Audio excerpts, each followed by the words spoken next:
Eknath Shinde hotel ताज lands एंडमध्ये दाखल झालेत। नवनिर्वाचित नगरसेवकांसोबत ते बैठक घेत आहेत। एकनाथ शिंदे नगरसेवकांना मार्गदर्शन करणार आहेत। बैठकीनंतर एकनाथ शिंदेंची पत्रकार परिषद देखील आहे। नवनिर्वाचित नगरसेवकांसोबत एकनाथ शिंदेंची बैठक सुरू आहे। त्यांना ते मार्गदर्शन करणार आहेत।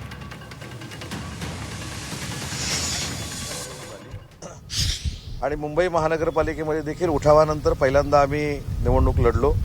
आम्ही 29 ठिकाणी निवडून आलोय।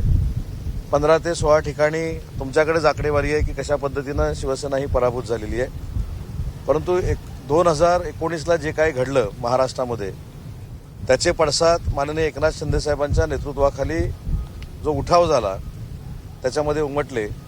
त्याच्यामुळे काही लोकांनी स्वतःचं आत्मचिंतन आणि आत्मपरीक्षण करणं गरजेचं आहे। ज्यांनी स्वतःच्या स्वार्थासाठी काँग्रेसबरोबर जाण्यासाठी माननीय हिंदू हृदय सम्राट वंदनीय बाळासाहेबांच्या विचाराची गद्दारी केली। मी खरं तर ट्विट केलंय त्याच्यामुळे सत्ता पण मिळाली नाही, नेतृत्व पण कोणी स्वीकारलं नाही। अशा लोकांनी शिंदे साहेबांना सल्ला देण्याची अजिबात आवश्यकता नाही। आणि म्हणून पुन्हा एकदा अतिशय जबाबदारीनं रिपीट करतो की महायुतीचा महापौर ज्यावेळी होईल तेव्हा अनेक लोक तुम्हाला नॉट रिचेबल दिसतील आणि ती कुठच्या पक्षाची असतील हे देखील तुम्हाला कळेल। किती संपर्कात आहेत तुमच्या नगरसेवक?